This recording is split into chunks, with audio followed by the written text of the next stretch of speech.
हरिओम प्रिय दर्शकों, यदि आपकी मकर राशि या मकर लग्न है तो इस वीडियो को बहुत ध्यान से देखिएगा, समझिएगा। इस वीडियो में हम समझने वाले हैं सूर्य राशि परिवर्तन प्रभाव को। ग्रहों के राजा सूर्य का परिवर्तन होने जा रहा है 14 मार्च 2025 को। परंतु सूर्य अब संकट में आने वाले हैं। क्यों आने वाले हैं संकट में और इसका प्रभाव हमारे जीवन में क्या पड़ेगा, इसे हम विस्तार से समझेंगे। परंतु उससे पहले मैं एक महत्वपूर्ण जानकारी दे दूं, फिर आगे हम समझेंगे। प्रिय दर्शकों, यदि आप चाहते हैं कि ज्योतिष की जानकारी आपको मिले, यदि आप ज्योतिष सीखना चाहते हैं या पूजा पाठ से संबंधित जानकारी, व्रत त्यौहार से संबंधित जानकारी, हस्तरेखा या आप समुद्री ज्ञान या जो भी जानकारी आप इन सब विषयों से रिलेटेड चाहते हैं, तो आपको एक साथ ही जानकारी अब एक प्लेटफॉर्म में ही मिलेगी। लिंक डिस्क्रिप्शन में दी हुई है। आप जो है तो टेलीग्राम चैनल है उसे ज्वाइन कर सकते हैं, उसकी लिंक आपको डिस्क्रिप्शन में मिल जाएगी, जिसमें ये सभी जानकारियां एक साथ ही, अलग अलग चैनल है जो कि उनकी सभी की जानकारी एक साथ मिलेगी। और यदि आप ज्योतिष सीखना चाहते हैं तो आप लोगों के लिए हमने एक चैनल बनाया है, चिंतामणि ज्योतिष ज्ञान, जो कि यूट्यूब में अवेलेबल है और टेलीग्राम में भी मिलेगी जानकारी, तो आप ज्वाइन कर सकते हैं। और भी कई महत्वपूर्ण जानकारियाँ आपको टेलीग्राम में मिलेंगी, तो आप ज्वाइन कर सकते हैं। चलिए आगे बढ़ते हैं और जानते हैं कि ये जो परिवर्तन है कैसा है, क्या है। सबसे पहले हम समझते हैं, क्योंकि ये 14 मार्च को परिवर्तन होगा कुंभ राशि को छोड़ के और मीन राशि में देवगुरु बृहस्पति की राशि में जाएंगे सूर्य। देवगुरु बृहस्पति की साधारण राशि है और इसमें ये भी ध्यान रखिए कि ये केतु से भी दृष्ट होंगे और साथ में जब ये मीन राशि पर गोचर करेंगे तो देखा जाए तो लगभग 1 महीने के लिए आपने सुना होगा ना कि यार अरे सूर्य ग्रहण है, चंद्र ग्रहण है, ये होगा वो होगा। परंतु वो सोचिए कुछ घंटों का, कुछ मिनटों का ग्रहण होता है, ठीक है। पर ये 1 महीने का है ना, ग्रहण योग बनेगा। क्योंकि जब सूर्य राहु के साथ होंगे, क्योंकि मीन राशि में राहु है और राहु के साथ होंगे तो यहाँ पर ग्रहण योग बनेगा और ग्रहण योग ये 1 महीने के लिए है। और जब ये गोचर करेंगे मीन राशि में सूर्य, तो ये क्रमशः पूर्वा भाद्रपद, उत्तरा भाद्रपद और रेवती नक्षत्र, ये तीनों से गोचर करेंगे। और जो पूर्वा भाद्रपद नक्षत्र है ये गुरु का, फिर उत्तरा भाद्रपद शनि का और फिर रेवती बुध का। और देखा जाए तो पूर्वा भाद्रपद जो है उसका एक चरण ही मीन में है, तो लगभग ये 3 से 3.25 दिन का समय होगा जो कि सूर्य के गोचर का होगा गुरु के नक्षत्र में, फिर शनि के नक्षत्र में और फिर बुध के। तो जब गुरु के नक्षत्र में पहले गोचर करेंगे तो ये समय ग्रहण युक्त तो होगा, पर गुरु के नक्षत्र में होंगे तो कहीं न कहीं ये थोड़ी ठीक स्थिति है। और फिर बाद में बुध के नक्षत्र में होंगे, ये भी ठीक स्थिति है। परंतु जब शनि के नक्षत्र में होंगे उस समय विशेष रूप से हमें ध्यान रखना होगा। चलिए आगे बढ़ते हैं और जानते हैं प्रभाव क्या मिलेगा। एक बात और भी समझ लीजिए, क्योंकि ये आपके देखा जाए तो सूर्य अष्टमेश हैं, है ना, और अष्टमेश होके कहाँ गोचर करेंगे, आपके तृतीय भाव में। एक तो त्रिक भाव के अधिपति मारक ग्रह और फिर तृतीय भाव में गोचर करना। जानते हैं क्या फल मिलेगा।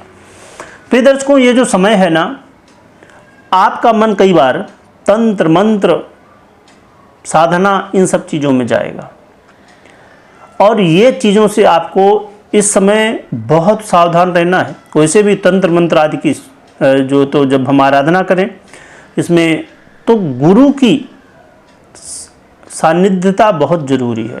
बिना गुरु के कोई भी काम नहीं। यहाँ पर हम क्या करते हैं ना, हमने वीडियो यूट्यूब में देख लिया, फेसबुक में देख लिया, कहीं किसी किताब में थोड़ा पढ़ लिया, कहीं कुछ सुन लिया, हम आराधना करने लगते हैं और यही सबसे बड़ी गलती होती है। तंत्र एक ऐसा क्षेत्र है, एक ऐसा विषय है, इसमें छोटी सी गलती बड़ी मुश्किल में डालती है आपको।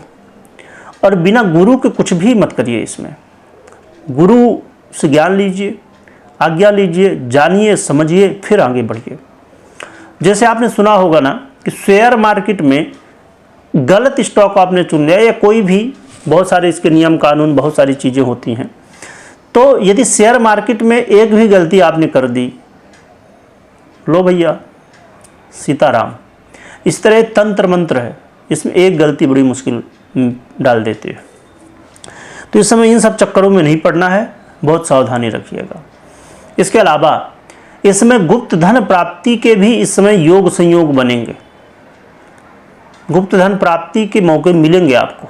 परंतु ये धन, जानते हैं ना कि गुप्त धन मिलता है, पर इसके लिए जो नियम है, कानून है, इसके कानून मतलब जो इसमें है कि क्या कैसे होता है, उसे समझने के बाद ही आपको इसमें आगे बढ़ना है।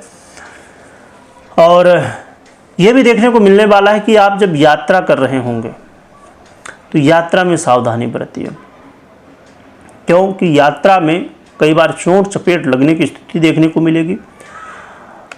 तो चाहे पर्सनल वाहन हो, चाहे पब्लिक वाहन हो, किसी भी स्थिति में है तो आपको बिल्कुल भी ये नहीं सोचना है कि वो आगे वाला भैया ओवरटेक कर दिया, हम भी इसको दिखाते हैं, हमारी गाड़ी तो बहुत अच्छी भागती है, इस चक्कर में नहीं पड़ना है।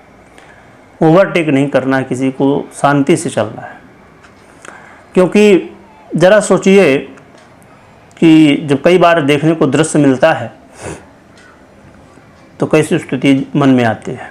तब तो लगता है कि भैया गाड़ी वाहन तो हम इतने के ऊपर चलाएंगे नहीं, फिर भूल जाते हैं जब स्टीयरिंग में बैठते हैं। तो ये ध्यान रखिएगा। और इस समय आपके अंदर जोश बहुत होगा, और ये जोश को अब डिपेंड करेगा आपके ऊपर। इस जोश को यदि आपने सही जगह लगा दिया ना, बड़ा काम हो जाएगा, कुछ बड़ा कर डालेंगे आप। पर यही जोश में यदि थोड़ी सी गड़बड़ी हो गई तो ये ले भैया। तो इस समय संभव कि यदि आप इंटरव्यू दे रहे हैं, परीक्षा प्रतियोगिता में हैं, तो आपको सफलताएं मिल सकती हैं, ये भी मौका है। परंतु जोश को कंट्रोल रखना है, क्योंकि इसमें राहु हैं कहाँ, तृतीय भाव में, तो यहाँ बहुत अच्छा फल देते हैं राहु और आपको सफलता भी दिला सकते हैं, पर ग्रहण युक्त तो ही है। तो इसलिए थोड़ा सा हमें सावधान रहना। बाकी राहु महाराज बड़ा अच्छा लाभ देंगे यहाँ पर। और यदि आप खेलकूद के क्षेत्र में हैं तो यहाँ पर आपको सफलताएं देखने को मिल सकती हैं। आप देखा जाए तो सोशल मीडिया से यदि जुड़े हुए हैं तो यहाँ पर आपको सफलताएं देखने को मिल सकती हैं, पर रिस्क बहुत रहेगा। रिस्क को यदि आपने मिनिमाइज कर लिया, समझ लिया थोड़ा, तो फिर ये आपके लिए अच्छा है। सोशल मीडिया से बेनिफिट मिलेगा। अचानक आपने देखा होगा ना कि भैया सोशल मीडिया में अचानक ग्रोथ आ जाती किसी की चैनल, आपने देखा होगा यदि कि इसके तो भैया अभी 10,000 थे, अब 1 लाख सब्सक्राइबर कहाँ से हो गए इतना जल्दी, महीने खाड़ हुए अभी तो ये अचानक यही मौका हुआ करता है, पर इसमें रिस्क बहुत है। एक छोटी सी गलती आपको, इस समय यूट्यूब हो चाहिए, हर एक प्लेटफॉर्म बहुत कड़ा हो चुका है। कोई भी आप पॉलिसी का वायलेशन करेंगे ना, ये चैनल ही पता चला रात में सोए, सुबह पता ही नहीं है कहाँ है। तो इसीलिए ध्यान रखिएगा। मतलब यदि आप मोटा मोटी देखेंगे ना, तो जो स्थिति देखने को मिल रही है जिस समय आपको मेहनत खूब करना है, आलस से नहीं करना है, और जो भी काम करना है उसमें सावधानी रखनी है। और यदि आपने सावधानी रखी, जो उसको कंट्रोल में रखा, सोच समझ के काम किया आपने, तो इसका बड़ा बेनिफिट आपको मिलेगा। और जो यदि गड़बड़ी की आपने तो बड़ा नुकसान मिलेगा। तो इसलिए ये एक ऐसा समय है कि आपके कर्म बड़े महत्वपूर्ण हैं। तो देखा जाए तो इन सब चीज़ों का ध्यान रखिए, तो बड़े लाभ भी ले सकते हैं, और बाकी आपके हाथ में है। रही बात कि उपाय क्या करना चाहिए, पर उससे पहले मैं बता दूं कि कोई भी निर्णय यदि आप ले रहे हैं तो सबसे पहले अपनी पर्सनल जन्म कुंडली का विश्लेषण अवश्य करिए, या तो करवाइए, क्योंकि बेहद ज़रूरी है। अब यहाँ मैं थोड़ा सा समय आपका लूँगा। यदि आप राशिफल देख रहे थे तो ये पूरा हो चुका है, एक्स्ट्रा समय ले रहा हूँ, पर यह राशिफल देखने से भी ज़्यादा ज़रूरी है। क्यों? और ये बात मैं बहुत बार बता चुका हूँ, जो पुराने दर्शक हैं उन्होंने सुना होगा, पर जो नए दर्शक हैं उनके लिए, और पुराने दर्शक को भी ये ध्यान में रखना चाहिए यदि आपने ध्यान नहीं देते। देखिए, आपने ये चीज़ महसूस की होगी यदि आप लंबे समय से राशिफल अपना देखते हैं कि जब आप कभी कभी सुनते होंगे कि बहुत अच्छा बताया जा रहा है ना, सभी लोग कह रहे हैं कि बहुत अच्छा होने वाला, बहुत अच्छा होने वाला, पर उस समय सबसे गड़बड़ होता है।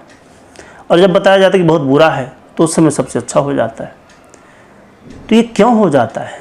क्या सभी ज्योतिषी झूठ बोलते हैं? क्या सभी ज्योतिषी कुछ नहीं जानते हैं? यही चीज़ समझने की है। जब तक आप किसी भी विषय में गहराई में नहीं जाते ना, तो यही चीज़ें होती हैं। अब मैं चिल्ला चिल्ला के हर वीडियो में लगभग कहता हूँ कि भैया अपनी कुंडली देखो, फिर निर्णय लो, फिर निर्णय लो, पर कहाँ लोग सुनते हैं? वो तो भैया अपने हिसाब से करेंगे। इसीलिए जीवन में ज्योतिष में यदि आप कुछ चाहते हैं कि मुझे समझ में आए, तो ज़रूरी है थोड़ा सा ज्योतिष सीखिए। मैं ये नहीं कहता हूँ कि आप एस्ट्रोलॉजर बनिए, मतलब ज्योतिषी बनिए, या आप कोई कुछ बड़ा करिए ज्योतिष के क्षेत्र में। कुछ नहीं, छोटा सा थोड़ा थोड़ा ज्ञान लीजिए, बेसिक ज्ञान लीजिए, जिससे ये समझ में आए कि भाई जो मैं सुन रहा हूँ राशिफल या देख रहा हूँ, पढ़ रहा हूँ, तो क्या वो कैसे समझना चाहिए इसको। जब आप ज्योतिष सीखेंगे ना, तो ये चीज़ें क्लियर होंगी अपने लिए। अपने घर परिवार की कुंडली देखना, उसके लिए समझ लीजिए।